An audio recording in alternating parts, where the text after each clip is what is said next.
வணக்கம் நேர்களே, சத்தியம் டாக்டர் நிகழ்ச்சிக்கு உங்களை அன்புடன் வரவேற்கின்றோம். தளர்வுகள் இன்றிலிருந்து அறிவிக்கப்பட்டிருக்கிறது. குறிப்பாக சென்னை, காஞ்சிபுரம், திருவள்ளூர் உள்ளிட்ட இந்த 4 மாவட்டங்களுக்கு மட்டும் தளர்வுகள் கொஞ்சம் அதிகமான தளர்வுகள் இருக்கிறது. காரணம், இந்த தொற்று குறைந்து வந்திருக்கின்றது. வெகுவாக இந்த தொற்றுடைய வீதம் குறைந்திருக்கின்றது. குறிப்பாக கோவை உள்ளிட்ட 11 மாவட்டங்களில் கூட நம்ம பார்த்தோம் என்றால் கோவையில் குறிப்பாக 10% குறைவாக வந்திருப்பதாக இந்த செய்திகள் பார்க்கின்றோம். அதே போல 1000க்கும் குறைவாகவே வந்து கொண்டிருக்கின்றது என்பதையும் பார்க்கின்றது. தொற்று குறைந்து வருவது மகிழ்ச்சி அளிக்கிறது. அதே போல குணமடைந்து வருபவர்களுடைய எண்ணிக்கையும் அதிகமாகி கொண்டே வருகிறது. இது ஒரு நல்ல விஷயமாக பார்க்கப்படுகிறது.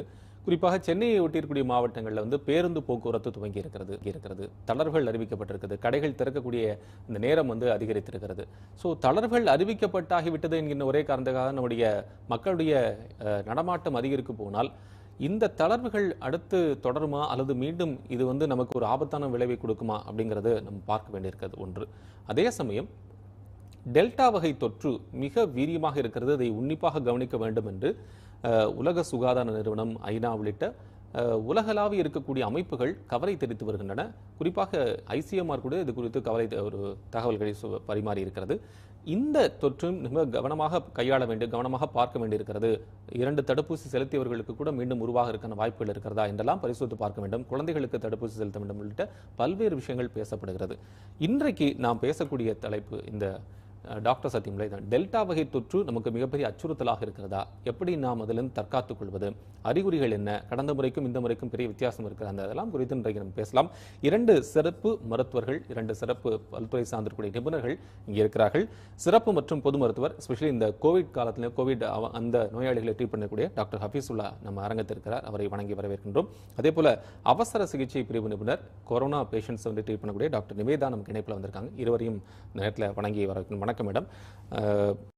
டாக்டர் ஹஃபீசுல்லா, நம்ம வந்து இந்த இன்னைக்கு கொடுத்திருக்கக்கூடிய இந்த தளர்வுகள் எப்படி நம்ம பார்க்கணும்? ஒன்று. ரெண்டாவதா, இந்த தளர்வுகள் வந்து இப்படியே நம்ம கண்டினியூ பண்றதுக்கு நாம என்ன சேஃப் மெக்கானிசம் என்ன பண்ணணும்? நிச்சயமாக வந்து இதுக்கு மேல ஒரு தளர்வு இல்லாம அரசால் இயங்க முடியாது, மக்களால் இயங்க முடியாது. ஏன்னா பொருளாதாரம் வந்து ரொம்ப சிக்கலான சூழல்ல இருக்கு. இவ்வளவு நாளைக்கு தான் அரசு வந்து சுமார் 40 நாள் கிட்ட இந்த ஊரடங்கை வந்து நீட்டிச்சாச்சு. இதுக்கு மேலே நீட்டிக்கிறதுக்கு வந்து அரசால் சுத்தமாக முடியாது. ஏன்னா அரசு கிட்ட பணம் இல்லை. அப்போ பொருளாதார காரணங்களுக்காக இந்த ஊரடங்கு தளர்வை கொண்டு வந்திருக்காங்க. இந்த தளர்வு நியாயப்படுத்த முடியுமானா நிச்சயமாக நியாயப்படுத்த முடியும்.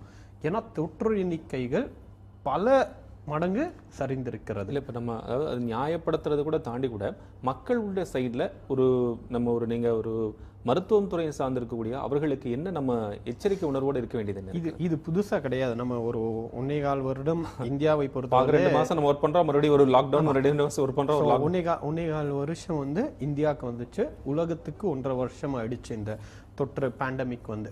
அப்ப எல்லா நாடுகளுக்கும் இருக்கக்கூடிய பிரச்சனை தான் இந்தியாவுக்கும் இருக்கிறது. அதாவது முழுமையாக ஊரடங்கிலும் இருக்க முடியாத ஒரு யதார்த்தம், முழுமையாக தளர்வுகளும் கொடுக்க முடியாத ஒரு யதார்த்தம் தான் இந்த பேண்டமிக்கை பொறுத்தவரையும். இப்படிதான் இனி இருக்கக்கூடிய காலம். எப்போ இது முழுமையாக மாறும் அப்படின்னா, ஒன்று கொரோனான்ற வைரஸ் உருமாறி இருக்கின்ற இந்த வைரஸ் இதனுடைய வீரியத்தை குறைத்து முழுமையாக பலவீனம் அடைந்தால் ஒன்று நடக்கிறதுக்கு வாய்ப்பு இருக்கு.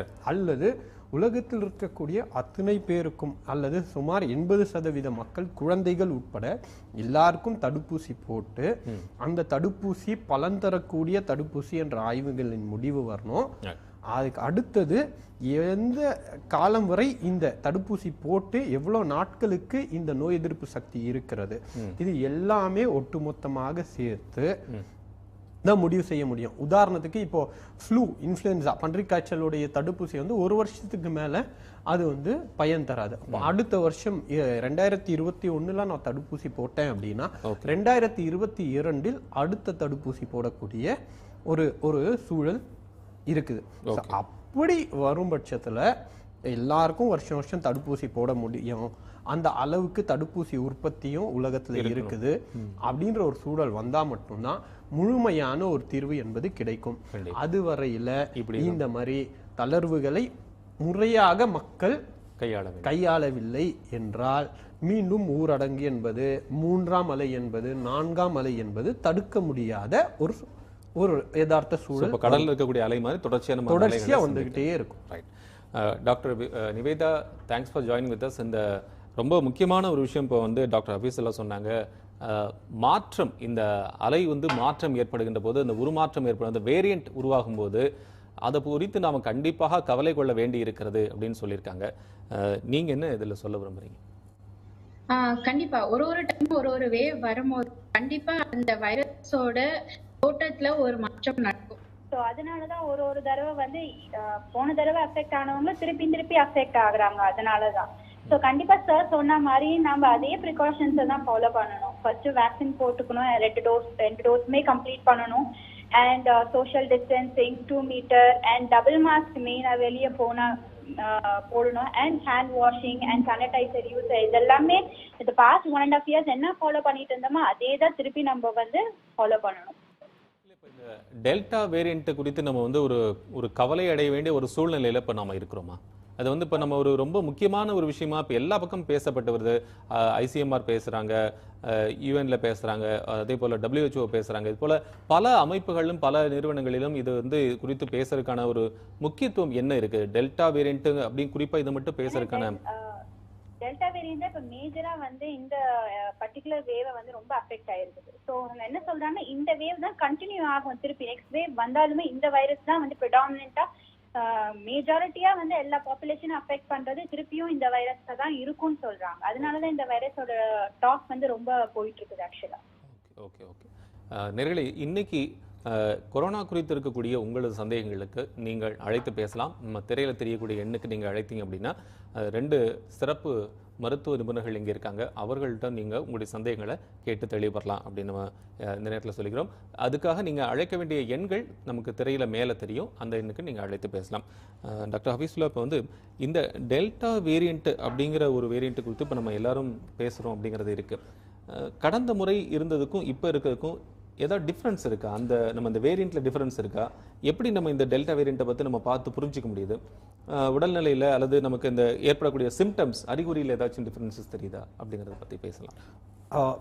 நிச்சயமாக. அதாவது ஒரு வைரஸுக்கான ஒரு பிஹேவியர் என்ன அப்படின்னு பார்த்தீங்கன்னா, அது வந்து உருமாறிக்கொண்டிருக்கும்.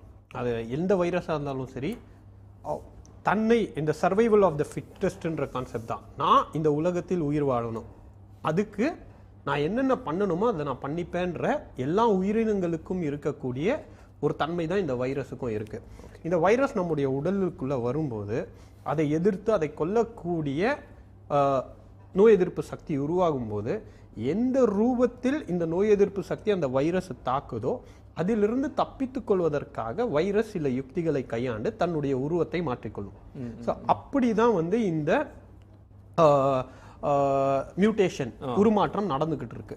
ஸோ அப்படிப்பட்ட ஒரு உருமாற்றம் தான் ஆரம்பத்தில் வெறும் வௌவால்கள் மத்தியில பரவி கொண்டிருந்தது. வௌவால்களிலிருந்து மனிதர்களுக்கு பரவிச்சு அங்க ஒரு மியூட்டேஷன் நடக்குது. அந்த மியூட்டேஷனுக்கு அடுத்தது மனிதர்கள் மத்தியில பரவக்கூடிய தன்மையை இன்னொரு மியூட்டேஷன் அந்த வைரஸுக்கு உருவாக்கி கொடுக்குது. அதனாலதான் இவ்வளவு பிரச்சனையும் வச்சுக்கோங்க.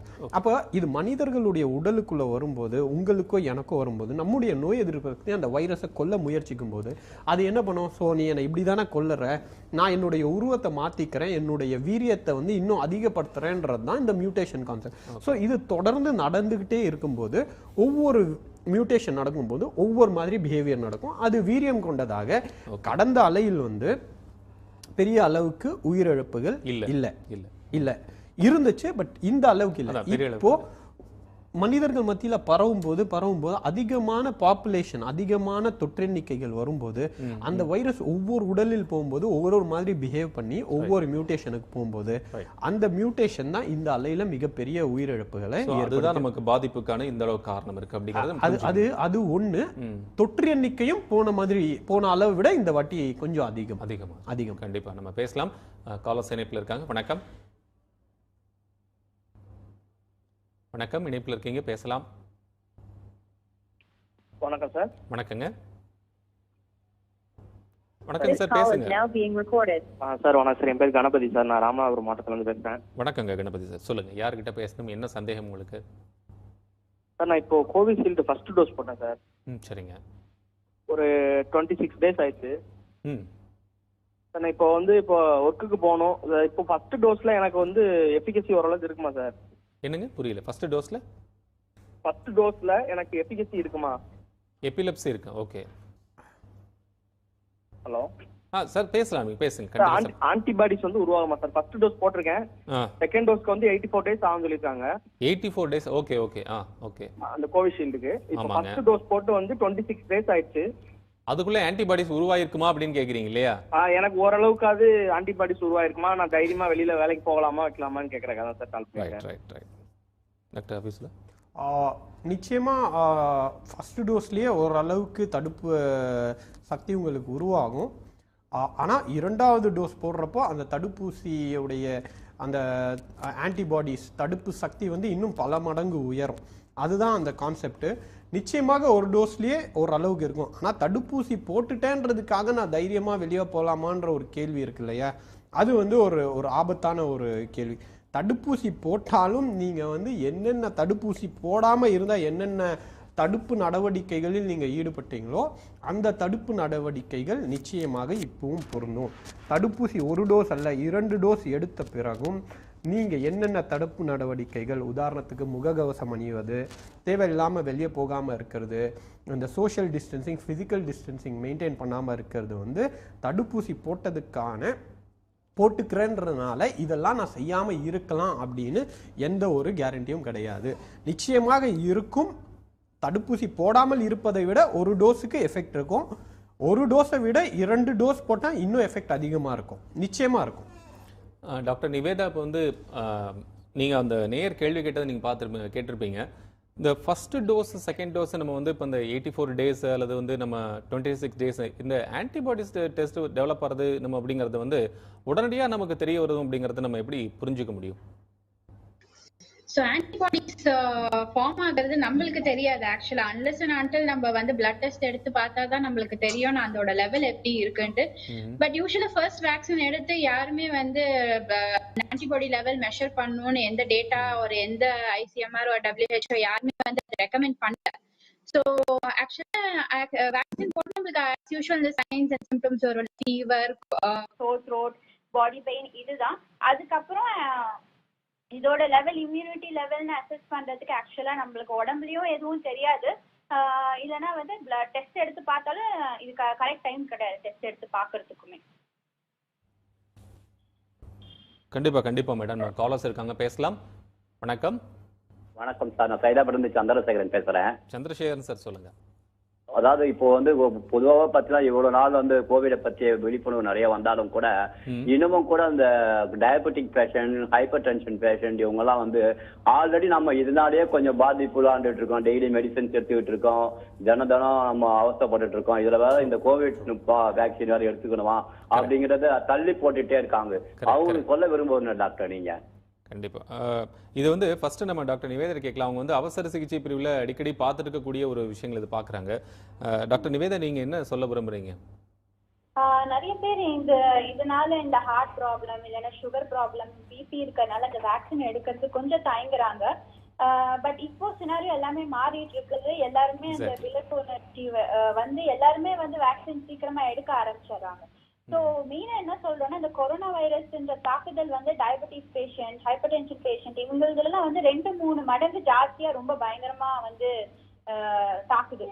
ஸோ மெயினா இவங்க தான் ஃபர்ஸ்ட் வேக்சின் எடுக்கணுமே. இதுல பயப்படுறதுக்கு ஒண்ணுமே கிடையாது ஆக்சுவலா.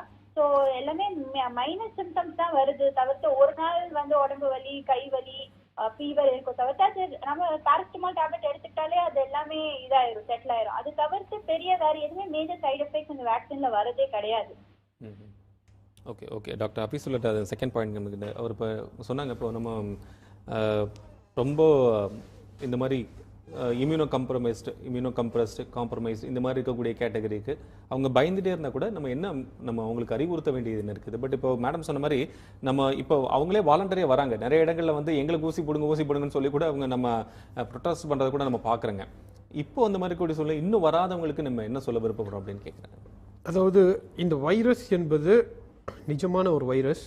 இந்த வைரஸ் உங்களுடைய உடம்புக்குள்ளே வந்துச்சு அப்படின்னா அது சுகர் இல்லாதவங்க, பிபி இல்லாதவங்க, மற்ற உபாதைகள் இல்லாதவர்களுக்கு ஏற்படுத்தக்கூடிய தாக்குதலை விட உங்களுக்கு ஏற்படுத்த போகின்ற தாக்குதல் ரொம்ப தீவிரமாக இருக்கும். அப்படி இருக்கும் பட்சத்தில் அந்த தாக்குதலுடைய தீவிரத்தை குறைப்பதற்கான ஒரு மிகப்பெரிய வலிமை வாய்ந்த ஒரு பொருளாக இந்த தடுப்பூசி இருக்கும்போது அதை நீங்கள் நிச்சயமாக பயன்படுத்திக்கணும். எல்லாருக்கும் வர சந்தேகம் என்னன்னா, போட்டால் ஃபீவர் வந்துடும், போட்டால் உடம்பு வலிக்கும், போட்டால் தலைவலிக்கும், போட்டால் 2 நாள் ரெஸ்ட் எடுக்கணும் அப்படின்னு சொல்கிறாங்க. ஆனால் அப்படி நீங்கள் போடலை அப்படின்னா உங்களுக்கு ஒரு வேளை கொரோனா வந்துச்சு அப்படின்னா 10 நாள் ஐசியூவில் இருக்கணும், 10 நாள் ஆக்சிஜன் வைக்கணும், 10 நாள் வென்டிலேட்டர் போடணும். எது பெட்டர்னு நீங்களே எது பெட்டருன்றத நீங்கள் யோசிக்கணும். இல்லை நிச்சயமாக எனக்கு கொரோனா வராது அப்படின்னு உங்களுக்கு ஒரு உத்தரவாதம் இருக்கும் அப்படின்னு உங்களுக்கு ஒரு கான்ஃபிடென்ஸ் இருக்குன்னா நீங்கள் தடுப்பூசியை போட்டுக்கோங்க, போட்டுக்காமல் இருங்க. ஆனால் அப்படிப்பட்ட ஒரு உத்தரவாதத்தை யாருக்குமே இன்னைக்கு கொடுக்க முடியாது. நீங்கள் வீட்டில் தனியாக இருந்தாலுமே யாராவது ஒருத்தர் உங்களுக்கு சோறாவது வாங்கிட்டு வந்து கொடுக்கணும். அவங்க மூலமாக கூட உங்களுக்கு பரவக்கூடிய ஒரு வாய்ப்பு இருக்கிறதுனால நீங்கள் நான் சொன்ன மாதிரி ஹாஸ்பிட்டல் அட்மிட் ஆகிறது பெட்டரா, ஐசியூவில் இருக்கிறது பெட்டரா, இல்லை உயிர் பிழைப்போமா பிழைக்க மாட்டோமான்ற ஒரு சூழலுக்கு போகிறது பெட்டரா, இல்லை போட்டுக்கிட்டு 2 நாள் ஜுரம் வந்தாலும் பரவாயில்ல சாதாரண பேராசிட்டமால் மாத்திரை சாப்பிட்டுட்டு ரெஸ்ட் எடுத்துக்கிறேன்னு சொல்கிறது பெட்டரான்றது நீங்கள் முடிவு பண்ணணும். ஆனால் தடுப்பூசி போடுறதுனால நிச்சயமாக கொரோனா வராது அப்படின்ற கேரண்டியை கொடுக்க முடியாது. அப்படி நீங்கள் தடுப்பூசி எடுத்துக்கிட்டாலும் உங்களுக்கு கொரோனா வரலாம். ஆனால் வரக்கூடிய அந்த கொரோனாவுடைய பாதிப்பு என்பது தடுப்பூசி எடுக்காமல் இருந்தால் உங்களுக்கு எவ்வளோ தீவிரமாக வருமோ அதை விட தீவிரம் பல மடங்கு குறைவாக இருக்கும். வெறும் ஒரு காய்ச்சலாக, வெறும் உடம்பு வலியாக, வெறும் ஒரு தொண்டை வலி தலைவலியாக, இல்லை ஆக்சிஜன் தேவைப்பட்டாலும் ஒரு 2 நாள் 3 நாளில் ரெக்கவர் ஆகக்கூடிய ஒரு சிச்சுவேஷனில் இந்த தடுப்பூசி உங்களை கொண்டு போகும். அதுதான் அதனுடைய அட்வான்டேஜ். ரொம்ப சிறப்பாக சொன்னீங்க, அழகா. அடுத்த காலர்கிட்ட பேசலாம். வணக்கம். வணக்கம். வணக்கங்க சார். சார் மன்னார்குடியிலேருந்து சுகுமாரன் பேசுகிறேன். வணக்கங்க சுகுமார், சொல்லுங்க சார். ஒன்றும் சார், நான் கோவிஷீல்டு 2 டோஸும் போட்டேன். இப்போ எனக்கு என்ன ஒரு டவுட்டு டாக்டர்கிட்ட கேட்க வரும்போதுன்னா, இப்போ இந்த வேக்சின்லாம் ஃபர்ஸ்ட் உருவான அந்த வைரஸ் இருக்குடைய அதுக்கு மாடலாம் வச்சு தானே அந்த வேக்சின் தயாரிச்சிருப்பாங்க. இப்போ ஒவ்வொரு வேரியன்ட் வரும்போதும் நம்ம போட்ட அந்த வேக்சின் எல்லாத்துக்கும் பொருந்துமா, எல்லாத்தையும் ப்ரொடெக்ட் பண்ணுமாங்கிறது எனக்கு டவுட். அதை கொஞ்சம் கிளாரிஃபை பண்ண நல்லா இருக்கும். ரைட் சார், கண்டிப்பாக கிளாரிஃபை பண்ணுவாங்க டாக்டர். நிச்சயமாக இது ஒரு ஒரு ஒரு டிபேட்டபிள் ஒரு விவாதத்திற்கான ஒரு விஷயம்தான்.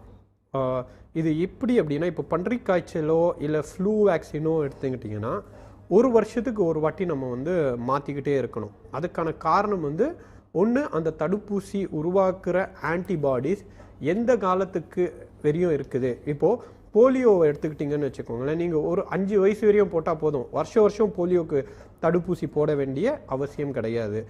அதே மாதிரி டிபிக்கெலாம் பார்த்தீங்கன்னா இந்த பிசிஜி ஒரு வாட்டி போடுறதோட சரி, அது வருஷம் போட வேண்டிய அவசியம் கிடையாது. சில நோய்களுக்கு இந்த மாதிரி தடுப்பூசிகள் ஆயுளுக்கு ஒரு வாட்டி போட்டால் போதும் அப்படின்னு இருக்குது.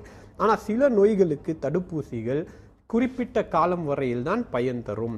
1 வருஷத்துக்கு அப்புறம் மீண்டும் போடக்கூடிய ஒரு சூழல் வரும். அதுக்கு 2 காரணங்கள் இருக்கலாம். ஒன்று, ஐயா சொன்ன மாதிரி புதிய ஒரு உருமாற்றம் பெற்று வரக்கூடிய வைரஸுக்கு இந்த நோய் எதிர்ப்பு சக்தி, இந்த ஆன்டிபாடிஸ் எஃபெக்டிவாக இருக்குமா இருக்காதான்றது ஒன்று. அடுத்தது, அப்படியே இருந்தாலும் அந்த ஆன்டிபாடிஸுக்குன்னு ஒரு ஆயுள் இருக்குது. அந்த ஆயுள் என்பது 6 மாதத்திலிருந்து 1 வருடம் வரை சில நோய்களுக்கு இருக்கும். சில நோய்களுக்கு 2 வருஷம் இருக்கும், சில நோய்களுக்கு 5 வருஷம் இருக்கும். ஸோ இப்போ இந்த வைரஸ், இந்த வேக்சின் என்பது ரொம்ப புதுமையானது. 1 வருஷம் 1.5 வருஷம் தான் ஆச்சு இந்த வைரஸை பற்றி படித்து. ஸோ இதுவரையும் கிடைத்த ஆய்வுகளில் இதுவரையும் உருமாறி இருக்கக்கூடிய கொரோனாவுக்கு ஆரம்பத்தில் ஜனவரியில் இந்தியாவுக்கு அந்த தடுப்பூசி என்பது போதுமானதாக இருக்குது. இன்னும் நடக்கக்கூடிய ஆய்வுகளுக்கு அப்புறம்தான் இந்த தடுப்பூசியுடைய விளைவுகள், இந்த நோய் எதிர்ப்பு சக்தி உருவாக்குன ஆன்டிபாடிஸ் எவ்வளோ காலத்துக்கு இருக்குது, 1 வருஷத்துக்கு இருக்குதா, 6 மாதத்துக்கு இருக்குதா, 8 மாதத்துக்கு இருக்குதா, இல்லை 2 மாதத்துக்கு இருக்குதா, அல்ல அப்படி இருந்தால் இது புதுசாக உருமாறி இருக்கக்கூடிய இந்த கொரோனா வைரஸுக்கு எதிராக செயல்படுதா இல்லையா அப்படின்றது போகக்கூடிய ஆய்வுகளில் தெரியும். ஆனால் இதுவரையும் கிடைத்த ஆய்வுகளில் ஏற்கனவே நம்ம எடுத்துக்கிட்டு இருந்த கோவேக்சினாக இருக்கட்டும், கோவிஷீல்டாக இருக்கட்டும், ஃபைசராக இருக்கட்டும், எல்லாமே இதுவரையும் உருமாறி இருக்கக்கூடிய கொரோனாவுக்கு எதிராக செயல்படுதுன்றத நமக்கு தெளிவான தரவுகள் இருக்குது. இது ஒன்று. அடுத்தபடியா நான் ஏற்கனவே சொல்ற மாதிரி இந்த வேக்சின் டெக்னாலஜியே என்ன அப்படின்னா, இப்போ லேட்டஸ்டா என்ன வைரஸ் இருக்கோ அதுக்கு ஏற்றார் போல தான் ஆன்டிபாடிஸை உருவாக்குவாங்க. உதாரணத்துக்கு இப்போ டெல்டா வைரஸ் இருக்கு அப்படின்னா அடுத்த வருஷம் வரக்கூடிய வேக்சின் என்பது இந்த டெல்டா வைரஸ்லேருந்து எக்ஸ்ட்ராக்ட் பண்ணுவாங்களே தவிர பழைய வைரஸ் இப்போ இன்னைக்கு இந்த சமூகத்தில் பரவி கொண்டிருக்கக்கூடிய வைரஸுக்கு எதிரான தடுப்பூசியை தான் உருவாக்குவாங்களே தவிர, என்னைக்கோ உருவாக்கி வச்சுட்டேன் 5 வருஷத்துக்கு முன்னாடி இந்த வைரஸை எலிமினேட் பண்ணி இந்த வைரஸ்லேருந்து தடுப்பூசியை உருவாக்கிட்டேன் அதை தான் இந்த வாட்டி போடுவோம் அப்படின்ற அளவுக்கு விஞ்ஞானம் இருக்காது. விஞ்ஞானம் மாறிக்கொண்டே இருக்கும். இன்னைக்கு டெல்டா வைரஸ் சமூகத்தில் பரவலாக இருக்குன்னா டெல்டா வைரஸ்லேருந்து தான் எக்ஸ்ட்ராக்ட் பண்ணுவாங்க. இல்லை ஒரு வருஷம் கழிச்சு வேற ஒரு வைரஸ், கொரோனாவில் வேற ஒரு பேர் வச்ச ஒரு மியூட்டன்ட் வைரஸ் இருக்குது அப்படின்னா அதுலேருந்து மாற்றிக்கிட்டே இருப்பாங்களே தவிர என்னைக்கோ கண்டுபிடிச்ச வச்ச வேக்சினை வச்சுக்கிட்டே காலத்துக்கு ஓட்ட மாட்டாங்க. Doctor Nivetha, you want to add up anything? Yes sir, கிளீனா எக்ஸ்பிளைன் பண்ணிட்டாரு. ஸோ அகைன் இது எல்லாமே ஒன்றும் ஸ்டடி இருக்குது. எப்போ திருப்பி வேக்சினேட் பண்ணணும், ஆர் எவ்வளவு நாள் இந்த வேக்சின் ஒர்க் ஆகும், இந்த ஆன்டிபாடிஸ் எவ்வளவு நாள் நம்ம உடம்புல இருக்கும், இனிமேல் தான் ஸ்டடி எல்லாமே கன்ஃபார்ம் பண்ணும். ஸோ இப்போதைக்கு அதுல வந்து நிறைய டீடைல்ஸ் டேட்டா எதுவுமே இன்னும் அவைலபிளா ஆகல ஒஃபிஷியலா. ஸோ நம்ம அது வரைக்கும் நம்ம வெயிட் பண்ணி தான் ஆகணும். அண்ட் சார் சொன்ன மாதிரி எவ்ரி இயர் அந்த ஸ்ட்ரெயின் மாறிக்கிட்டே இருக்கும். அந்த ஸ்ட்ரெயின் மாற மாற ஒரு தடவையும் அந்த பர்டிகுலர் ஸ்ட்ரெயினுக்கு தான் எடுத்து வேக்சின் ப்ரிப்பேர் பண்ணுவாங்க. ஸோ ப்ராபபிளி இந்த வந்து வேக்சின் நம்ம வந்து இயர்லி எடுக்கிற மாதிரி கூட இருக்கலாம் அந்த கோவிட் வேக்சின் இப்போ. ஓகே, இந்த டோட்டல் பீரியட் ஆஃப் நம்ம இந்த வேக்சினேஷன் எப்போ நமக்கு வந்து ஃபுல் ஸ்டாப் வைக்க முடியும்? அதுக்கு ஃபார் எக்ஸாம்பிள் ஃப்ரம் த இப்போ இன்செப்ஷன்லேருந்து ஒரு 3 years 4 years அப்படின்னு நம்ம ஏதாவது சொல்ல முடியுமா? ஆர் மியூட்டேஷன் வந்து நமக்கு ஆயிட்டே இருக்கும் அப்படிங்கிறதுனால நம்ம வந்து அதை ப்ரிடிக்டே பண்ண முடியாது? இப்போதைக்கு நம்ம எதுவுமே ப்ரெடிக்ட் பண்ண முடியாது எப்போ இந்த வேக்சினேஷன் ஒரு ஃபுல் ஸ்டாப் வைக்க முடியும்ட்டு. ஸோ ஹர்ட் இம்யூனிட்டின்னு சொல்லுவாங்க. அப்படின்னா இருக்கிறவங்க எல்லாருமே அந்த பர்டிகுலர் வைரஸ்க்கு வந்து ஆன்டிபாடி ஃபார்ம் ஆகி அதுக்கு எதிர்ப்பு சக்தி உருவாக்கணும். அது வரைக்கும் இந்த வைரஸ் எவ்வளவு தூரம் போகுதுன்னு அது வரைக்கும் நம்ம பார்க்கணும். ஸோ இந்த வேக்சின் இது எப்படி போகும் நம்மளுக்கு ப்ராபபிளி இந்த கொரோனா வைரஸ் ஒரு பாயிண்ட் ஆஃப் டைம்ல வந்து இப்போ விண்டர்ஸ்ல மட்டும்தான் வரும், இல்லைன்னா சம்மர் சீசன்ல மட்டும்தான் வரும். இப்போ H1N1 மாதிரி தான். ஸோ அந்த மாதிரி கூட ஒரு பாயிண்ட் ஆஃப் டைமுக்கு மாறலாம். அதுக்கப்புறம் 2-3 years கழிச்சு அது இல்லாமையும் போகலாம். ஸோ இப்போதைக்கு அதுல எந்த ஸ்டடியுமே இல்லைன்னா எந்த சிக்னிஃபிகன்ட் டேட்டாவுமே எதுவுமே இல்லை. இதுக்கு ஒரு முற்றுப்புள்ளி இருக்கான்னு டேட்டா கிடையாது. ஓகே ஓகே மேடம், அடுத்த காலர்ட்ட பேசலாம். வணக்கம். வணக்கம் சார். வணக்கங்க சார், நான் ஒசூர்லேருந்து பேசுறேன். என் பேர் அந்தனி. வணக்கம். இப்போ எனக்கு பார்த்தீங்கன்னா ஒரு 10-15 வருஷமா பார்த்தீங்கன்னா இந்த ஹெப்படைட்டிஸ் பின்னு சொல்லுவாங்க இல்லையா, ஹெப்படைட்டிஸ் பி மஞ்சகாமலை, ஓகே, அது எனக்கு இருக்கு சார். எனக்கு ஹலோ என்னது எவ்வளவு நாளா இருக்கு? அது 10-15 வருஷமா இருக்கு சார் எனக்கு. ஆக்சுவலாக hepatitis B. Okay okay okay. அது இப்போ இந்த தடுப்பூசி போட்டுக்கலாமா சார்? நல்லா என்ன சொன்னாலும் நல்லா சாப்பிட்றேன், எனக்கு எந்த சைடு எஃபெக்டும் இல்லை. எப்படி டாக்டர் இது நல்லா சாப்பிட்றேன் எல்லாம் பண்ண 10-15 years இருக்குன்னு சொல்றாங்க. இல்ல அதுக்கும் ஆமா சார். நான் வெளிநாட்டுக்கு போய் செக் பண்ணேன் சார். அப்போ திருப்பி 2 years 3 years அப்புறம் செக் பண்ணேன், அப்பயும் இருந்தது. அதாவது இந்த மஞ்சக்காமலை இந்த வைரஸ்லாம் வந்து ஒன்ஸ் உடம்புக்குள்ள போனா அதெல்லாம் வந்து லைஃப் லாங் நம்ம உடம்புல இருந்துகிட்டே இருக்கும். அது திரும்ப நெகட்டிவ் ஆகிறதுக்கெல்லாம் வந்து வாய்ப்பு ரொம்ப ரொம்ப குறைவு. ஆனால் அது எந்த அளவு வீரியம் கொண்டு இருக்கிறது, ஒன்ஸ் உடம்புல வந்துட்டு லேட்டண்ட்டாக போய் அமைதியாக உட்காந்துச்சா இல்லை ரொம்ப ஆக்டிவாக வேலை பார்த்துக்கிட்டு இருக்குதா, அந்த நோயுடைய ப்ரோக்ரேஷன், அந்த வைரஸுடைய வளர்ச்சி, அதாவது ஒரு வைரஸுக்கும் உடம்புக்குள்ள ஒரு அண்டர்ஸ்டாண்டிங் வந்துடும். சரி, நீ பாட்டுக்கு உள்ளே வந்துட்ட, ஓரமாக இரு, என்ன ட்ரபிள் பண்ணாத அப்படின்னு உடம்பு சொல்லிடுச்சு அப்படின்னா அந்த வைரஸ் உங்கள் உடம்புல எங்கேயோ ஓரமாக இருக்கும், அது ஆக்டிவாக இருக்காது. அந்த ரெண்டுக்கும் உங்கள் உடம்புக்கும் அந்த வைரஸுக்கும் அண்டர்ஸ்டாண்டிங் வந்துச்சு அப்படின்னா ஹெச்பிஎஸ்ஏஜின்னு சொல்லக்கூடிய அந்த வைரஸ் வந்ததற்கான அந்த பாசிட்டிவிட்டி இருக்குமே தவிர ஹெப்படைட்டிஸ் பி உடைய டிஎன்ஏ வைரஸ் லெவல்ஸ் பார்ப்பாங்க. அந்த லெவல்ஸ் குறைவாக இருந்துச்சு அப்படின்னா தடுப்பூசி நீங்கள் தாராளமாக போட்டுக்கலாம், எந்த பிரச்சனையும் கிடையாது. ஹெப்படைட்டிஸ் பி மட்டும் இல்லை, உடம்பில் ஒரு தொற்று வேகமாக இருக்கும்போது கொரோனா தடுப்பூசி மாத்திரமல்ல எந்த தடுப்பூசியும் போட முடியாது. எந்த தொற்று உடம்பில் இருக்கும்போது அந்த நேரத்தில் எந்த தடுப்பூசியும் போட முடியாது. அதனால நீங்க வந்து உங்களுடைய டாக்டரை சந்திச்சு உங்க ஹெச்பிவி டிஎன்ஏ லெவல் இப்போ அந்த ஹெப்படைட்டிஸ் பி வைரஸ் ஆக்டிவா இருக்கா இல்ல லேட்டண்டா இருக்கா அப்படின்னு பார்த்துட்டு அது லேட்டண்டா இருக்கும் பட்சத்தில் நிச்சயமாக கொரோனா தடுப்பூசியை நீங்க போடலாம். அதுல எந்த ஒரு ஆபத்தும் கிடையாது. டாக்டர் நிவேதா, இப்போ வந்து டாக்டர் ஹபீசுல்லா சொன்ன மாதிரி இப்போ எனக்கு என்ன டவுட்னா, ஒரு ஒருத்தர் கேள்வி கேட்டார். அதை அந்த பாயிண்டோட to add up that bacterial infection இருக்கக்கூடிய சூழ்நிலையில் வைரஸ்க்கான நம்ம ஒரு தடுப்பூசி போடுறது maybe it's a silly question, but அது ஒரு பாக்டீரியல் இன்ஃபெக்ஷன் இருக்கக்கூடிய சூழ்நிலையில் ஒரு வைரஸ் இன்ஃபெக்ஷன் அதை அவாய்ட் பண்ணுறதுக்காக அதுக்கு நம்ம இன்ஜெக்ஷன் வேக்சின் கொடுக்கறது வந்து சரியானதாக இருக்குமா? இப்ப ஆக்டிவா உடம்புல ஏதாவது ஒரு பாக்டீரியா இன்ஃபெக்ஷன் போட்டுதுன்னா வீட்டுல கண்டிப்பா நம்ம வேக்சினேஷன் எடுக்கக்கூடாது. இப்போ ஃபார் எக்ஸாம்பிள் யூரின் இன்ஃபெக்ஷன் போயிட்டு இருக்க உடம்புல, இல்லைன்னா வேற ஏதாவது நிமோனியா காய்ச்சல் ஏதாவது போயிட்டு இருக்குன்னா கண்டிப்பா அதை கியூர் பண்ணிட்டதுக்கு அப்புறம் தான் வந்து உங்க டாக்டர் கிட்ட கன்சல்ட் பண்ணிட்டு அதுக்கப்புறம் தான் நீங்க வந்து இந்த வேக்சின் எடுக்கணும் கோவிடுக்காக. அந்த பீரியட்ல எடுத்தோம்னா அதுக்கு வந்து நம்மளுக்கு வந்து ஏதாவது கிராஸ் ரியாக்ஷன் நடக்கலாம், இல்லைன்னா ஆன்டிபாடி அடிக்வேட்டா ஃபார்ம் ஆகாது, இல்லைன்னா வேற ஏதாவது சைடு எஃபெக்ட்ஸ் வர மாதிரி இருக்கும். இப்போ நம்ம ஹெச்ஐவி பேஷண்ட்டுக்கு கூட இப்போ இந்த இதில் வந்து நமக்கு எந்த ப்ராப்ளம் இல்லை, அவங்க வந்து இது எடுத்துக்கலாம் அப்படின்னு சொல்லி நம்ம சொல்கிறோம். கேன்சர் பேஷண்ட்ஸ் எடுத்துக்கலாம் அப்படின்னு நம்ம சொல்கிறோம். ஸோ அவங்க வந்து ஆல்ரெடி அஃபெக்டட் அப்படி இருக்கக்கூடிய சூழ்நிலையில் இந்த வேக்சின் எடுத்துக்கக்கூடிய நாளில் அவங்களுக்கு பாதிப்பு இல்லைன்னு சொல்லும் நேரத்தில் நமக்கு அது ஒரு மிஸ்கன்செப்ஷன் ஆகிறதுக்கான வாய்ப்புகள் இருக்கு இல்லையா? இப்போ எனக்கு பாக்டீரியல் இன்ஃபெக்ஷன் இருக்குது அல்லது வந்து வைரல் இன்ஃபெக்ஷன் இருக்கு, ஏற்கனவே வைரல் லோடு பாக்டீரியல் லோடு உள்ள இருக்குன்னா இது கூட இதுவும் ஏடப் ஆகும்போது அது வந்து ஏதாவது ப்ராப்ளம் ஆகிறதுக்கு சான்சஸ் இருக்கா? கண்டிப்பா பாக்டீரியா இன்ஃபெக்ஷனை ஃபர்ஸ்ட் நம்ம கிளியரா அது என்ன இன்ஃபெக்ஷன் தெரியணும். சரிங்களா? பாக்டீரியா இன்ஃபெக்ஷனுக்கு வந்து பல காரணங்கள் இருக்குது. சரிங்களா? ஸோ ஃபர்ஸ்ட் நம்ம டாக்டர் கிட்ட கன்சல்ட் பண்ணணும். உங்க பிசிஷியன் கிட்ட இல்லைன்னா உங்க ஃபேமிலி பிசிஷியன் கிட்ட நீங்க கன்சல்ட் பண்ணணும். அவங்க என்ன ஒப்பீனியன் கொடுக்குறாங்களோ எடுக்கணுமா எடுக்கக்கூடாதான்னு பார்த்துட்டு தான் நம்ம டிசைட் பண்ணணும். இது ஜஸ்ட் ப்ராட் டாபிக்கா நம்ம பாக்டீரியல் இன்ஃபெக்ஷனை எடுக்கலாமா எடுக்கக்கூடாதான்னு நம்ம பேச முடியாது இந்த இடத்துல. ஸோ நம்ம பெட்டர் கன்சல்ட் வித் பிசிஷியன் இல்லைன்னா நம்ம ஃபேமிலி டாக்டர் கிட்ட கன்சல்ட் பண்ணிட்டு தான் என்ன மாதிரி இன்ஃபெக்ஷன் இருக்குது, எவ்வளவு நாள் இருக்குது, அது ட்ரீட்மெண்ட் முடிச்சுட்டா எடுக்கணுமா இல்லைன்னா கூட எடுக்கலாமா இல்லை, இதெல்லாம் வந்து அந்த டாக்டர் அந்த பாயிண்ட் ஆஃப் டைம் பேஷண்ட்டை பார்த்துட்டு தான் வந்து நம்ம சொல்ல முடியும். ரைட் கண்டிப்பாக மேடம் பேசலாம். அடுத்த காலர்ட்ட வணக்கம் sir. Good afternoon sir. Good afternoon sir. Doctor sir கிட்ட பேசணும். பேசலாங்க, கேட்டுட்டு தான் இருக்காங்க, நீங்க பேசுறத சொல்லுங்க. Doctor good afternoon. Doctor good afternoon sir. Sir எங்க ஃபேமிலியில வந்து 7 பேர்ல எல்லாருக்கும் ஒரு 5 பேருக்கு வந்து சார் ஒரு லாஸ்ட் மந்த். அதுல என் பையனுக்கு மட்டும் 2 தடவை செகண்ட் சன்னுக்கு வந்து 2 தடவை எடுத்தா 2 தடவை நெகட்டிவ் தான் வந்தது சார். சரி. ஃபர்ஸ்ட் தடவை வந்து எடுத்தேன், அப்புறம் ஒரு 10 டேஸ் கழிச்சு அப்புறம் எடுத்தா நெகட்டிவ் தான் வந்தது. சரி. ஆனா இதுக்கு நான் அதுக்கப்புறமா வந்து அவனுக்கு அந்த வாசனை இல்ல, அந்த ஸ்மெல் இல்ல, அந்த மாதிரி ப்ராப்ளம் இருந்தது சார். ஓகே. அதுக்கப்புறம் என்ன பண்ண டாக்டர் சார் கிட்ட போய் சீஃப் டாக்டர் 10 டேஸ் டேப்லெட் கொடுத்தாரு சார். ஓகே. அவன் 10 டேஸ் மாத்திரை சாப்பிட்டா அதுக்கப்புறமா ஒரு 4 டேஸ் கழிச்சு எனக்கு அந்த வாசனை நல்லா இருக்கு, சாப்பாடு டேஸ்ட் எல்லாம் நல்லா இருக்குன்னு சொல்லிட்டா சார். இப்போ மேபி ஓகே.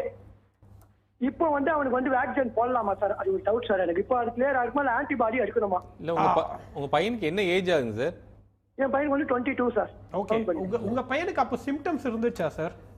ஒண்ணுமே இல்ல சார். வாசனை இல்ல, சாப்பாடு வாசனை ஸ்மெல் இல்ல, சாப்பாடு. சரி. Okay sir. நீங்க உங்களுக்கு என்ன ஐடியல் அப்படின்னா நீங்க இப்போ வேக்சின் போடுறதுக்கு முன்னாடி ஒரு வாட்டி ஆன்டிபாடி டெஸ்ட் பண்ணுங்க சார். எடுக்கணும் சார் அது. ஓகே. அது பாசிட்டிவா வேக்சின் போடுறதுக்கு முன்னாடி ஆன்டிபாடிஸ் டெஸ்ட் பண்ணி அது பாசிட்டிவ்னா அந்த டைம்ல வந்துட்டு போனது வந்து கொரோனான்றது ஓரளவுக்கு கன்ஃபார்ம் பண்ணிடலாம். ஏன்னா பிசிஆர்ல பாத்தீங்கன்னா 10 பேருக்கு தொற்றிருந்து 10 பேருக்கு டெஸ்ட் எடுக்கும்போது அதில் 7 இருந்து 8 பேருக்கு தான் பாசிட்டிவ் காட்டும். 2 பேருக்கு கொரோனா இருந்தாலும் அந்த பிசிஆர் நெகட்டிவா தான் காட்டும். ஸோ அதுல உங்க மகன் இருந்திருக்கலாம், இல்லாமலும் இருந்திருக்கலாம். ஸோ அதுக்கு அடுத்தது இப்போ ரெக்கவர் ஆயிட்டாரு பை காட்ஸ் கிரேஸ். அவங்களுக்கு இப்போ நீங்க பிளட்ல ஆன்டிபாடிஸ் எடுத்தீங்க அப்படின்னா ஒருவேளை அந்த டைம்ல பிசிஆர்ல அந்த டெஸ்ட் ஸ்கிப்பா இருந்தாலும் வைரஸ் ஸ்கிப்பா இருந்தாலும் ஆன்டிபாடிஸ் காட்டி கொடுத்துரும். ஆன்டிபாடிஸ்ன்றது கொரோனா வந்துட்டு போனதுக்கான தடயமும் அறிகுறியும் காட்டுது. ஸோ நீங்க ஆன்டிபாடிஸ் டெஸ்ட் வந்து டெஃபினட்டா வேக்சின் போடுறதுக்கு முன்னாடி பண்ணிக்கோங்க. அது வந்து 2 ஹெல்ப் பண்ணும். ஒன்று ப்ரீ வேக்சினேஷன் உங்கள் ஆன்டிபாடி ஸ்டேட்டஸையும் பார்த்துக்கலாம். வேக்சின் போட்டு ஒரு 3 மாதம் 4 மாதம் கழிச்சு அந்த ஆன்டிபாடி வேல்யூ வந்து நீங்கள் செக் பண்ணும்போது எந்த அளவுக்கு ரைஸ் ஆகியிருக்கு, இம்யூனிட்டியும் எஃபிகசியும் எவ்வளோ இருக்குன்றதையும் நீங்கள் கண்டுபிடிக்கலாம். ரைட் சார், கண்டிப்பாக நம்ம தொடர்ந்து பேசலாம். டாக்டர் நிவேதா, இப்போ வந்து நம்ம ஹபீசுல்லா சார் சொன்னாங்க இந்த மாதிரி டெஸ்ட் பண்ணுறது அப்படின்னு. இதை இருக்கக்கூடிய சூழ்நிலை இப்போ நம்ம வந்து RAT இந்த ரேபிட் ஆன்டிஜென் டெஸ்ட் வந்து நம்ம செல்ஃப் டெஸ்ட் கிட்ட வந்து இன்ட்ரோடியூஸ் பண்ணியிருக்காங்க. பட் ஏற்கனவே RT-PCR நம்மளால ஸ்வாப் டெஸ்ட் எடுக்கும்போதே வந்து 10 out of 2 வந்து நம்ம வி ஆர் மிஸ்ஸிங் டேட், அது வந்து சரியான இது கிடைக்க முடியறதில்ல அப்படின்னு சொல்லி பார்க்குறோம். ஈவன் 3-4 கூட நம்ம மிஸ் பண்ணுறதா நம்ம பார்க்க முடியுது. இந்த மாதிரி சூழ்நிலையில் இந்த ரேட் டெஸ்ட்டோட எஃபிகசி எந்த அளவுக்கு இருக்கும் அப்படிங்கிறத நம்ம பேசலாம். ஒரு சின்ன பிரேக் அப்புறம் நான் வந்து ஐ கம் டு யூ. ஒரு நேரில் உங்களுக்கு வரக்கூடிய சந்தேகங்களை நம்ம திரையில் தெரியக்கூடிய இந்த எண்ணுக்கு நீங்கள் அழைத்து பேசலாம். ஒரு சின்ன பிரேக் அப்புறம் மீண்டும் தொடர்ந்து பேசுவோம். மன அழுத்தத்தை அதிகமாக கொடுக்கக்கூடிய ஒரு சிஸ்டம் ஆயிடுச்சு. பசங்களுக்கு வந்து படிக்கிறது வந்து ஒரு சந்தோஷமான இதாக இருக்குமே தவிர அது ஒரு திணிக்கப்பட்ட விஷயமா பிள்ளைகளுக்கு இருக்கக்கூடாது. எக்ஸ்ட்ரா கோச்சிங்கு, இதை பண்ணுறேன் அதை பண்ணுறேன், இதெல்லாத்தையும் கூட அது ஒரு லைஃப் ஸ்டைல், அது அழகாக உள்ளே கொண்டு வந்துடலாம். Olive Tree Global Education Campus, Madhavaram. Admission open for session 21-22. Hurry up, limited seats. Complete your admission process just over a phone call. 7550-10013, 7550-10016. Chennai's best CBSE school challenge. GoDaddy மூலம் business ஆன்லைனுக்கு கொண்டு போங்க.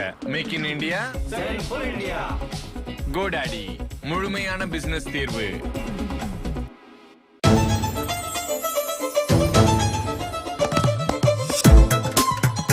அம்மாவின் கைமணம் மாறாத சுவையோடு டார்லிங் மசாலா. வழங்குகிறோம் H milk பாட்டில் பால், powder, எருமை பால் எதுவுமே mix பண்ணாம நம்ம கிராமத்து பசும்பால் பாக்கெட் பால் விலையிலே. H மில்க்னா நோ மிக்சிங் கண்ணா. நான் ஒரு ட்ரிப்புக்கு போக போறேன். உங்களை கூட்டி போறாங்க. நான் கண்டிப்பா திரும்ப வருவேன். 3, 2, 1. எதிர்காலத்துல 30 வருஷத்துக்கு அப்புறம் நடக்கிற ஒரு போர்ல நாங்க சண்டை போட்டுட்டு இருக்கோம். எங்க எதிரி மனுஷங்க கிடையாது. என் பொண்ணை காப்பாத்த இந்த உலகத்தை காப்பாத்தியாகும். தி டுமாரோ வார், ஜூலை 2.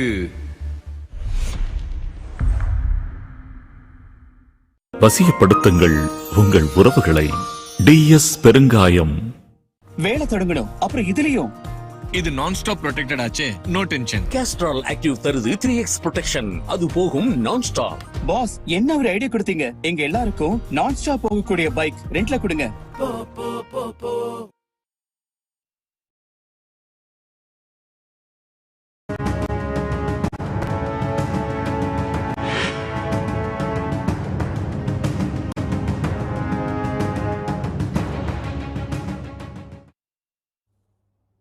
நிகழ்ச்சிக்கு மீண்டும் வரவேற்கும் நேர்களே.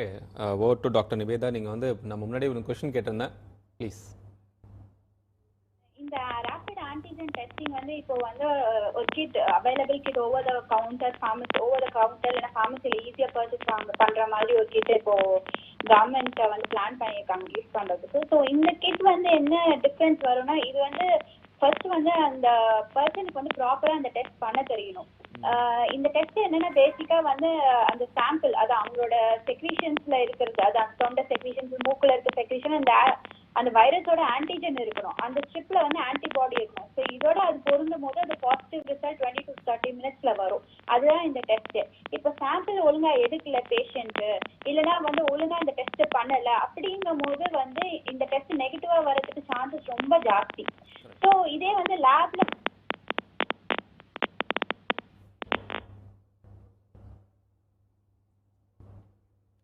நீங்க பேசலாம் மேடம், பேசுறது லைன்ல தான் இருக்கீங்க, பேசுங்க.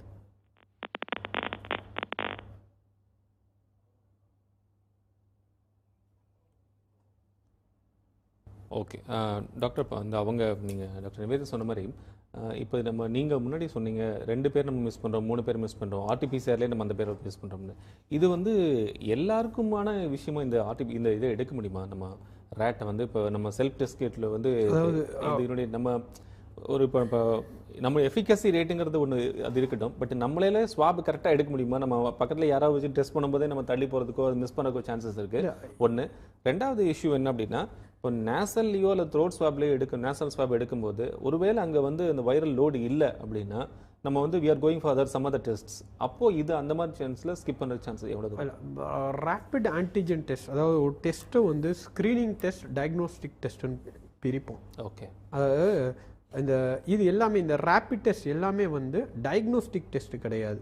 நோய் இருக்கான்னு 100% கண்டுபிடிக்கிறதுக்கான டெஸ்டா எடுத்துக்கவே முடியாது. பிசிஆர் தான் டயக்னோஸ்டிக் டெஸ்டா எடுக்க முடியும். ஓகே. இந்த ரேபிட் டெஸ்டிங் எல்லாத்துமே ஸ்கிரீனிங் டெஸ்டா யூஸ் பண்ணலாம். Okay okay okay. அதாவது பிசிஆர் வர வரையும் வெயிட் பண்ணணுமா, ஏன்னா ஒரு நாள் ஆகுது. ஓகே. ஸோ இப்போ அதுக்கு முன்னாடியே ஒருவேளை இது பாசிட்டிவா வந்துச்சுன்னா பாசிட்டிவ். Okay okay. நெகட்டிவா இருந்தா ஃபால்ஸ் நெகட்டிவா சொல்லலாம். பட் ஆனா இது டெஃபினட்டா ட்ரூ பாசிட்டிவிட்டியாவது காட்டி கொடுக்கும். ஓகே. அந்த காலதாமதத்திற்கு நம்ம கிட்ட இல்லாம இந்த டெஸ்ட் ஒரு நாளைக்கு 1,60,000 2 லட்சத்துக்கு மேல பிசிஆர் பண்ண முடியாத ஒரு சூழல்ல இது வந்து நம்ம யூஸ் பண்ணிக்கலாமே தவிர இது ஸ்கிரீனிங் டெஸ்ட் தான். உதாரணத்துக்கு எனக்கு இப்போ நாளைக்கு சர்ஜரி இருக்குன்னு வச்சுக்கோங்களேன். அந்த சர்ஜரி பண்றதுக்கு முன்னாடி இந்த ரேபிட் டெஸ்ட் பண்ணிட்டு என்ன அட்மிட் பண்ணிடுவாங்க. இல்லனா பிசிஆர் வர வரையும் வெயிட் பண்ணிட்டு அதுக்கப்புறம் அட்மிட் பண்ணுவாங்க. ஸோ இது வந்து ரேபிடா ஸ்கிரீனிங் பண்ணிட்டு ஓகே ஸ்கிரீனிங்ல நெகட்டிவ், ஸோ 50% இஸ் நாட் கோவிட்னு கன்ஃபார்ம் கிடைக்கும். ஓகே. கூடவே பிசிஆரும் பண்ணிட்டு அது கன்ஃபார்ம் ஆனதுக்கு அப்புறம் சர்ஜரி பண்ணுவாங்க. இப்படி தான் ரேபிட் டெஸ்ட்டை யூஸ் பண்ண முடியுமே தவிர இது இருந்தா பாசிட்டிவ் இது இல்லனா நெகட்டிவ்ன்றத கன்க்ளூட் பண்ண மாட்டாங்க. ஓகே. நம்ம வந்து ஒரு டிட்டர்மைனா நம்ம எடுத்துக்க முடியாது. எல்லா ரேபிட் டெஸ்ட்டுக்குமே அந்த லிமிடேஷன்ஸ் இருக்கு. டெங்குவா இருக்கட்டும் எல்லா டெஸ்ட்டுக்குமே ரேபிட் டெஸ்ட் வந்து ஒரு ஸ்கிரீனிங் டெஸ்ட் தான். ஸோ நம்ம ஒரு லெவல் வரைக்கும் தான் இதை யூஸ் பண்ண முடியும் அப்படிங்கிறது நம்ம கன்ஃபர்மேஷன் எடுத்துக்க முடியும். S, right right. காலர்ஸ் இருக்காங்க, பேசலாம். வணக்கம். வணக்கம், இணைப்பில் இருக்கீங்க, பேசலாம். வணக்கம். ரைட். இப்போ நம்ம டாக்டர் நிவேதா வந்து இணைப்பில் இருக்காங்க. டாக்டர், இப்போ வந்து நீங்கள் அந்த ரேட் பற்றி சொல்லிட்டு இருந்தீங்க. இப்போ நம்ம கூடவே இன்னொரு விஷயம் கூட நம்ம ஆட் பண்ணிட்டு இப்போ சமீபத்தில் நடத்தப்பட்ட ஒரு ஆய்வில் வந்து ரேட்டில் எடுக்கக்கூடிய இதில் டெஸ்ட்டில் வந்து 34% அப் டு 34% வந்து அதில் வந்து மிஸ்லீடிங் ரிசல்ட்ஸ் வர்றதுக்கு சான்சஸ் இருக்குது அப்படின்னு சொல்லிட்டு இன்னைக்கு அதை ஒரு செய்தி நம்ம பார்க்க முடியுது.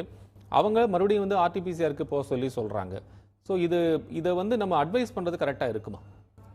கண்டிப்பா. ஏன்னா இது வந்து இந்த ரேட் டெஸ்ட் வந்து இது ஸ்கிரீனிங் டெஸ்ட் தான். ஸோ வந்து இது செல்ஃப் பேஷண்டா பண்ணும்போது அதே சொன்ன மாதிரி சாம்பிள் ஒழுங்கா எடுக்க மாட்டாங்க, இல்லைன்னா ப்ராப்பரா அவங்களுக்கு அந்த டெக்னிக் தெரியாதனால நிறைய தடவை நெகட்டிவ் வர்றதுக்கும் சான்சஸ் இருக்குது. ஸோ இது கண்டிப்பா மிஸ்லீட் பண்றதுக்கும் சான்சஸ் நிறையவே இருக்கு. ஸோ பெஸ்ட் வந்து லேப்ல போய் பண்ற இந்த ஆர்டிபிசிஆர் தான் வந்து இது ப்ராப்பர் டெஸ்ட். ஸோ சில பேருக்கு சிம்டம்ஸ் இருக்கும், ரேட் டெஸ்ட் பண்ணுவாங்க, நெகட்டிவ் நினைச்சிட்டு அப்படியே விட்டுருவாங்க, கடைசியில வந்து ஆக்சிஜன் தேவைப்படுற அளவுக்கு கூட இது போய் எண்ட் ஆகலாம். ஸோ அந்த மாதிரி இருக்கும்போது சிம்டம்ஸ் இருந்து இந்த ரேட் டெஸ்ட் நெகட்டிவா வந்துச்சுன்னா கண்டிப்பா போய் லேப் சென்டர்ல போய் கண்டிப்பா ஆர்டிபிசிஆர் கொடுக்கணும். ஸோ அதுதான் ப்ராப்பர் கன்ஃபர்மேட்டரி டெஸ்ட். அதுலயுமே சொன்ன மாதிரி 10 பேருக்கு பண்ணா 6-7 பேருக்கு தான் பாசிட்டிவ் வரும். ஸோ அப்படி இருக்க பட்சத்துல நம்ம சிடி பண்ணணும். ஸோ நிறைய இருக்கு. ஸோ இந்த ரேட் செல்ஃப் டெஸ்டிங் வந்து எவ்வளவு தூரம் வந்து இது வந்து பாசிட்டிவா போய் எண்ட் ஆகும் தெரியாது. பட் ஒண்ணுமே இல்லாததுக்கு இது நம்ம கண்டிப்பா வந்து பண்ணலாம். ஓகே மேடம், ஓகே, கண்டிப்பா நம்ம பேசலாம். அடுத்த காலர்ஸ் இருக்காங்க. வணக்கம் சார். வணக்கங்க சார். நான் சேலத்துல டிரைவர் குணசேகர் பேசுறேங்க சார். வணக்கங்க சார், சொல்லுங்க சார். எனக்கு சுகர் வந்து 245 இருக்குதுங்க சார். சாப்பிட்டதுக்கு அப்புறங்களா முன்னாடிங்களா? சார் சாப்பிட்டதுக்கு அப்புறம் சார். அப் டு 244 இருக்கு. ஆமா 245 இருக்கு. அதாவது நான் 12 வருஷமா இருக்கு சார். இது இதே லெவலே 12 வருஷமா இருக்கீங்களா இல்ல மாறி மாறி வருதுங்களா? அதாவது ஒரு 405 இருந்துச்சு, அப்புறம் அப்படியே குறைச்சிட்டு இப்பதான் வந்து 240 வந்து நிக்கிறேன். சரிங்க. அப்ப சாப்பிட்டதுக்கு அப்புறம் தான் 240. சொல்லுங்க சார். நான் இன்சுலினும் வேற போட்டுக்கிட்டு இருக்கிறேன். இப்ப நான் வந்து தடுப்பூசி போடலாங்களா என்ன, அது கேட்க தான் சார் லைன் கேட்டுட்டு இருக்கேன். ரைட் சார், ரொம்ப நன்றி நீங்க இணைப்புல வந்ததுக்கு. ஆனா இப்ப வந்து உங்களுக்கு சுகர் இந்த அளவுக்கு இருக்கு அப்படின்னு சொல்றீங்க. சரி, என்ன டாக்டர் என்ன சொல்றாங்க அப்படின்னு கேட்கலாம். நிச்சயமா போடலாங்க தடுப்பூசி. 240 ஒன்றும் பிரச்சனை கிடையாது தடுப்பூசி போடாமல் இருக்கிறதுக்கு. சாப்பிட்டதுக்கு அப்புறம் 240 ஓகே தான், தடுப்பூசி போடுங்க. இன்னும் உங்கள் இன்சுலின் டோஸை இன்க்ரீஸ் பண்ணி சுகரை இன்னும் டைட்டாக கண்ட்ரோல் பண்ணுறதுக்கு முயற்சி பண்ணுங்க. ஓகேங்களா ஐயா? நன்றி, அழைத்தமைக்கு நன்றி. ரைட், அடுத்த காலர். நன்றி நன்றி. அடுத்த காலர் பேசலாம். வணக்கம். ஹலோ, வணக்கங்க. வணக்கம் சார். வணக்கம் வணக்கம், சொல்லுங்க, யார் எங்கிருந்து அழைக்கிறீங்க? வணக்கம் சார். வணக்கம் சார், இணைப்புல வந்துட்டீங்க, பேசலாம். சார் இந்த வேக்சின் இருக்குல்ல சார்? என்னங்க சார்? ராட்டா சார் வேக்சின் இருக்குல்ல, வேக்சின் வந்து கோவேக்சின் சார், கோவேக்சின் நல்லா இருக்குமா இல்ல கோவிஷீல்டு போடுறது நல்லதா சார்? சார் இங்க பாருங்க, எந்த ஊசி நல்லா இருக்கோ இல்லையோ, எந்த ஊசி உங்களுக்கு கிடைக்குதோ அந்த ஊசி நல்ல ஊசி. இப்போ நமக்கு இந்த ஊசி தான் அந்த ஊசி தான் தேர்ந்தெடுக்கக்கூடிய நிலைமையில நம்ம கிடையாது. நமக்கு தடுப்பூசி தட்டுப்பாடு இருக்குது. அந்த நேரத்தில் கிடைக்கிற தடுப்பூசியை போட்டுக்கோங்க. எல்லா ஊசியுமே அப்படி அது எனக்கு புரியல, எது பெஸ்ட்டுன்னு மக்கள் கேட்குறதே வந்து அது ஏதாவது ஒரு பெஸ்ட்டாக இல்லைன்னா அந்த தடுப்பூசியை பின்வாங்கிப்பாங்க. அது திரும்ப புழக்கத்துலேயோ மக்களுடைய பயன்பாட்டிலையோ இருக்காது. எந்த தடுப்பூசி கிடைக்குதோ அந்த தடுப்பூசியை போட்டுக்கோங்க. அது ஸ்புட்னிக்காக இருந்தாலும் சரி, அது கோவிஷீல்டாக இருந்தாலும் சரி, அது கோவேக்சினாக இருந்தாலும் சரி, எல்லா தடுப்பூசிகளும் அபாயமற்றவை, எல்லா தடுப்பூசிகளும் நோய் எதிர்ப்பு சக்தி தரக்கூடியவை அப்படின்றத முதல்ல நம்புங்க. இது திரும்ப இதே கேள்வி, இந்த ஊசியா அந்த ஊசியா, இந்த ஊசியா அந்த ஊசியான்னு ஒவ்வொரு மருத்துவருக்கும் ஒரு நாளைக்கு 100 தொலைபேசி அழைப்புகள் வருது. இது வந்து ரொம்ப தெளிவாக புரிஞ்சுக்கோங்க. ஏதாவது ஒரு தடுப்பூசியை போட்டு உங்களுடைய நோய் எதிர்ப்பு சக்தியை உருவாக்கணும். அது கோவேக்சினாக இருந்தாலும் சரி, அது கோவிஷீல்டாக இருந்தாலும் சரி, ஸ்புட்னிக்காக இருந்தாலும் சரி. டாக்டர் நிவேதா, இப்போ வந்து நம்ம நெக்ஸ்ட் காலுக்கு போகிறதுக்கு முன்னாடி இப்போ எங்கிட்ட இருக்கக்கூடிய ஒரு டவுட் என்ன அப்படின்னா, இப்போ நம்ம ஃபாரின்லேருந்து நமக்கு வரக்கூடிய தடுப்பூசிகள் இங்கே நமக்கு அடுத்ததாக வரப்போ ஃபைசர் ஆகட்டும், அல்லது இப்போ இன்கேஸ் வந்து அடுத்து இப்போ ஸ்புட்னிக் வந்து நமக்கு ட்ரையலில் இருக்குது, அடுத்து ஃபைசரோ மாடர்னோவோ வேறு எந்த நிறுவனத்தோட வந்திருந்தாலும் அப்படின்னா அதனுடைய நமக்கான இங்கே இருக்கக்கூடிய பெஸ்ட் ரிசல்ட்ஸ் அதுக்கு கொடுக்க முடியும் அப்படின்னு நம்ம நம்ப முடியுமா? ஆன்டிசிபேஷன் தான், நம்ம எதுவுமே ஆன்டிசிபேட் பண்ண முடியாது இந்த சினாரியோல. ஆக்சுவலா நமக்கு கிடைக்கிற வேக்சின் நம்ம போட்டுக்கணும் ஃபர்ஸ்ட். ஸோ ஒரு பாப்புலேஷன்லயும் ஒரு எஃபிகசின்னு சொல்லுவாங்க. அதுதான் அந்த வேக்சினோட எவ்வளோ நல்லா இருக்குன்ட்டு வந்து நம்ம வந்து எந்த ஒரு ஊருக்குமே மாறும் ஆக்சுவலா. ஸோ நம்ம இந்தியன் பாப்புலேஷனுக்கு இங்க வந்ததுக்கு அப்புறம் தான் நம்மளுக்கு தெரியும் இது எந்த அளவு வந்து வந்து நம்மளுக்கு நல்ல எல்லாம் அவ்வளவு நல்ல பயன்பாடா இருக்கா. வந்து எல்லா வேக்சினுமே நல்ல பெனிஃபிட் கொடுக்குற வேக்சின் தான். பட் இந்த வேக்சின் பெஸ்ட் அந்த வேக்சின் பெஸ்ட்னு நம்ம சொல்லவே முடியாது. கண்டிப்பா வந்து இப்போ ஃபாரின்ல இருந்த வேக்சின்ஸ்ல எல்லா ட்ரையல்ஸ்லுமே முடிச்சிட்டதுக்கு அப்புறம் தான் இங்க வரும் கண்டிப்பா.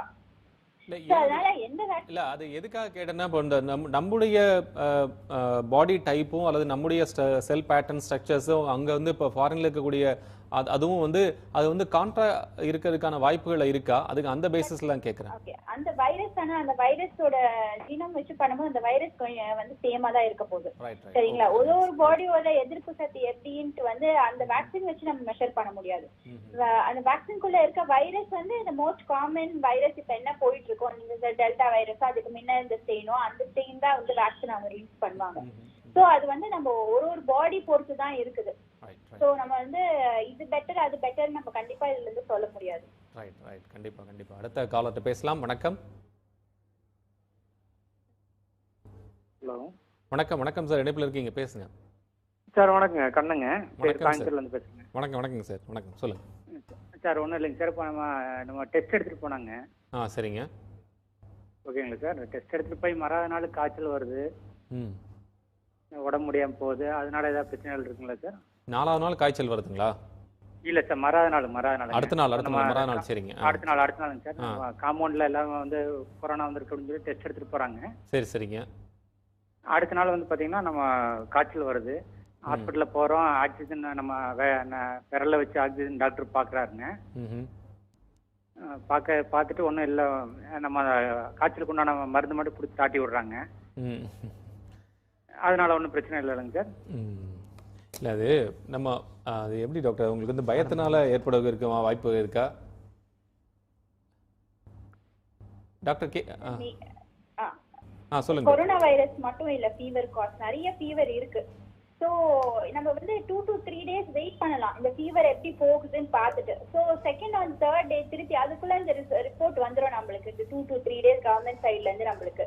ஸோ அது பாசிட்டிவா நெகட்டிவா நம்மளுக்கு தெரிஞ்சிடும். இருந்தாலும் சிம்டம்ஸ் இருந்துட்டே இருந்துச்சு, ஸோ ஃபீவர், உடம்பு வலி, ஜுரம், ஃபீவர், அப்புறம் தொண்டை வலி, அதுக்கப்புறம் சளி, இருமல் எல்லாமே இருந்துச்சுன்னா வந்து கண்டிப்பா போய் 2வது இல்ல 3வது நாள் ஜுரத்துல போய் டெஸ்ட் பண்றது, திருப்பி டெஸ்ட் பண்றது தப்பே கிடையாது. ஓகே. இது எப்படி டாக்டர், நமக்கு வந்து ஒருவேளை அது பயத்தினால கூட வரக்கு வாய்ப்புகள் இருக்கா? இப்போ வந்து நம்ம டெஸ்ட் பண்ண காம்பவுண்ட்ல பயத்தினால வர ஜுரம் வந்து சார் அது திருப்பி நம்ம வந்து மற்ற சிம்டம்ஸ் எல்லாமே பார்க்கணும். நம்ம ஜுரம் மட்டும் வராது கோவிட்ல. டேஸ்ட் போகும், ஸ்மெல் போகும், சளி, இருமல் எல்லாமே வரும். பிளஸ் இந்த பிபி, பல்ஸ், அப்புறம் ஹார்ட் ரேட் எல்லாமே பார்க்கணும். அதை வச்சு நம்மளுக்கு தெரியும் இது நிஜமாலே ஃபீவர் இல்லைன்னா பயத்தினால வர ஃபீவரான்ட்டு நம்மளுக்கு. ஓகே ஓகே ஓகே நம்ம கண்டினியூ அந்த செகண்ட் கொஸ்டின் உங்ககிட்ட கேட்குறேன். அதுக்கு முன்னாடி ஒரு காலர் அட்டன் பண்ணிடலாம். வணக்கம் வணக்கம் வணக்கம். Hello doctor. வணக்கங்க. ஹலோ வணக்கங்கம்மா, இணைப்பில் வந்துட்டீங்க, பேசலாம், டாக்டர்கிட்ட பேசலாம். வணக்கம் டாக்டர்கிட்ட பேசுனேன். பேசலாங்கம்மா, பேசுங்க. எங்க ரிலேட்டிவ் ஒருத்தவங்களுக்கு 2 நாள் காய்ச்சல் இருந்தது. அது அவங்களுக்கு வீட்லயே இருந்து ஆயிடுச்சு, சுவாசம் இல்லாம இருந்துச்சு அப்படி இப்படின்னு சொன்னாங்க. எல்லாமே வீட்லயே சரி பண்ணிட்டோம் அப்படின்னு சொல்லிட்டாங்க. அது எப்படி போயிடுச்சுன்னு எப்படி நம்ம தெரிஞ்சுக்கிறது? இப்போ 1.5 மாசம் ஆயிடுச்சு அப்படி இருந்து. அவங்க டெஸ்ட் எதுக்கும் போகல. போயிடுச்சுன்னு அது எப்படி கண்டுபிடிக்கிறது? இல்லை அது இருந்துகிட்டே இருக்குமா? இன்னும் ஒரு சந்தேகம், அந்த எங்க வீட்டுக்காரவங்க வெளியில போயிட்டு வராங்க. அந்த ட்ரெஸ் எதுவும் துவைக்கிறதுல எங்களுக்கு எதுவும் அஃபெக்ட் ஆகுமா? மஹால்ல வேலை பார்க்குறாங்க, கல்யாண மஹால்ல. அந்த ட்ரெஸ் ஏதோ துவைக்கும் போது எங்களுக்கு எதுவும் அஃபெக்ட் ஆகுமா? எனக்கு வந்து doctor 2 question. Okay okay okay okay சொல்லுங்க. கேட்கவே இல்லை அது அவங்களுடைய ஹஸ்பண்டுக்கு வந்து காய்ச்சல் சளி இருந்ததாமா, ஆனால் வந்துட்டு அப்படியே போயிடுச்சு, ஒரு மாதம் ஆயிடுச்சு அப்படின்னு சொல்கிறாங்க. அவங்க வந்து கல்யாண மஹாலில் ஒர்க் பண்ணுறாங்களாமா, அவங்க துணி தான் துவைக்கிறாங்க. அது மூலிமா எங்களுக்கு எதாவது இன்ஃபெக்ட் ஆகிறதுக்கு வாய்ப்பு இருக்குதா? எப்படி வந்துட்டு போயிடுச்சுங்கிறத நான் எப்படி தெரிஞ்சுக்கிறது? திரும்ப அதே தான், வந்துட்டு போயிடுச்சுன்றது அவங்க ஆன்டிபாடிஸ் டெஸ்ட் பண்ணி பார்த்தா தெரியும். தடுப்பூசி எடுக்காமல் உங்களுக்கு ஆன்டிபாடிஸ் பாசிட்டிவாக இருந்துச்சு அப்படின்னா நிச்சயமாக கொரோனா வந்துட்டு போயிருக்குன்றதுக்கான அது ஒரு தடயமாக எடுத்துக்கலாம். ஓகே ஓகே சரி, நிறைவான ஒரு காலர்கிட்ட பேசலாம். வணக்கம். வணக்கங்க. வணக்கம் வணக்கம்மா, டாக்டர் பேசலாம். சார் எனக்கு வீசிங் ப்ராப்ளம் பக்கத்துல கொஞ்சம் சின்ன பிள்ளையில இருந்து இருக்குதுங்க சார். ஓகேங்கம்மா. தடுப்பூசி கண்டிப்பா போடலாமா? வீசிங் இருந்தா தடுப்பூசி போடக்கூடாதுன்னு இல்ல சார். அதுதான் டாக்டர் பதில் சொல்லிட்டாங்க. நீங்க வீசிங் இருக்குன்னா தடுப்பூசி போடலாம்னு சொல்லிட்டாங்க. கண்டிப்பா போடுங்க, சீக்கிரம் போடுங்க. ஓகே ஓகே டாக்டர் நிவேதா, இப்போ வந்து ஃபைனலாக உங்கள்கிட்ட ஒரு கொஸ்டின் என்ன அப்படின்னா, ஒரு இன்னைக்கு ஸ்டடியில் நம்ம பார்க்க முடிஞ்சது ஒரு 12% வந்து 2 தடுப்பூசி போட்டவங்களுக்குமே இந்த கொரோனா அஃபெக்ட் ஆயிருக்கு அப்படின்னு. என்னுடைய கேள்வி வந்து கொரோனா வருது அப்படிங்கிறதே இல்லை. இப்போ நம்ம ஒரு எஃபிகசி அப்படிங்கிற அந்த பேசிஸில் இப்போ நம்ம வந்து ஃபுல்ஃபில் ஆகிறதுக்கு இன்னும் ரொம்ப தூரம் போக வேண்டி இருக்குதோ?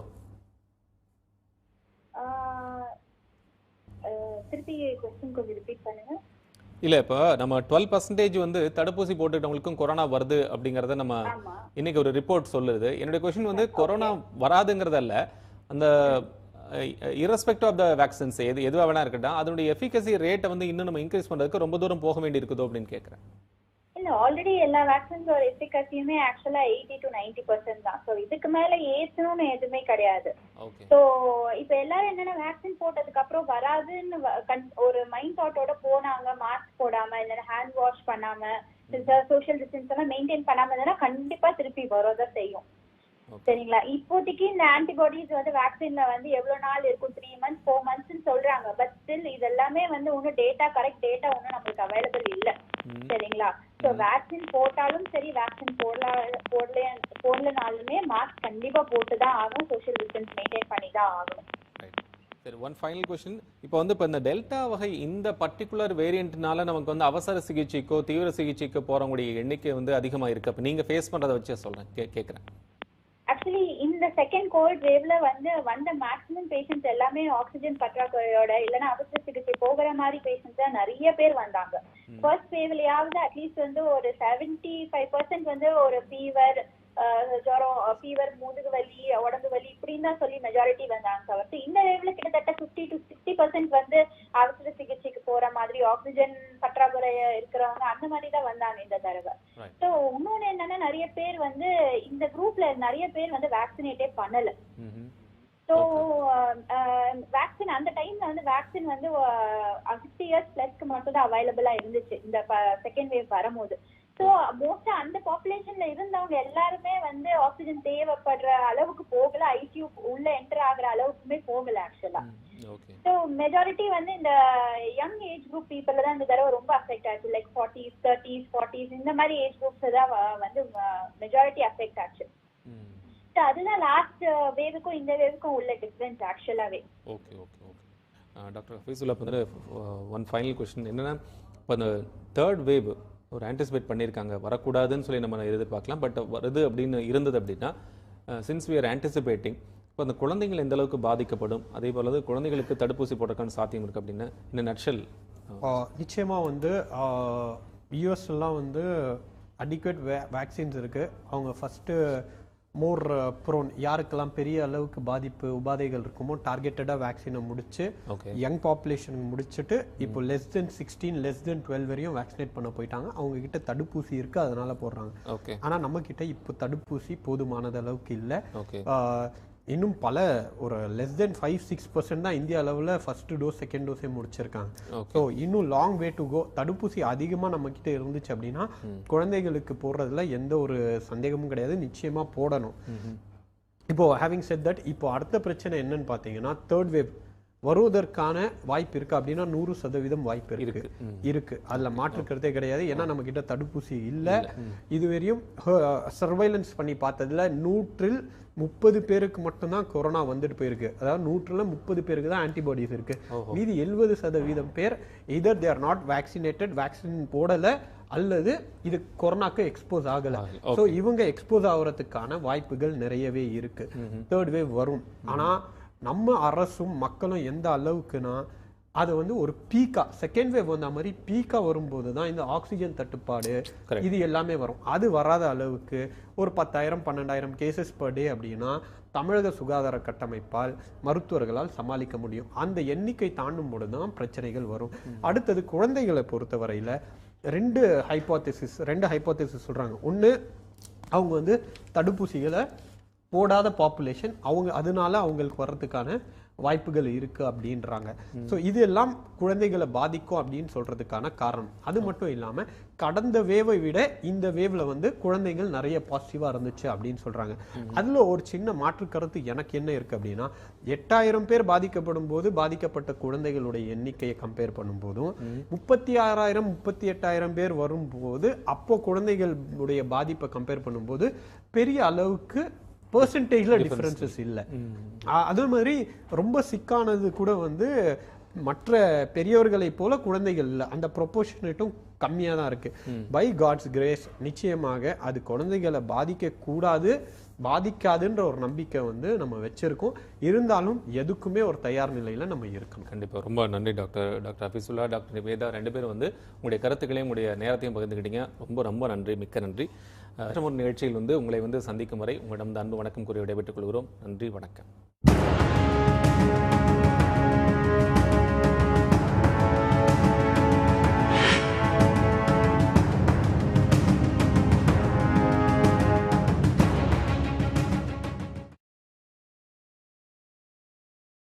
எது கிடைக்கலையோ அதை நானே இந்த சொசைட்டி கொடுக்கணும் அப்படிங்கிறதுல தீவிரமா இறங்குறதுனால இந்த school was design by a parent. Breaking all the traditional learning methods.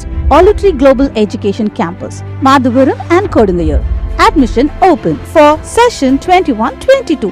We provide world-class education and amenities with minimum fee.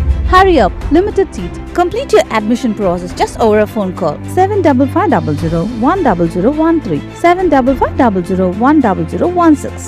Chennai's best CBSE school challenge.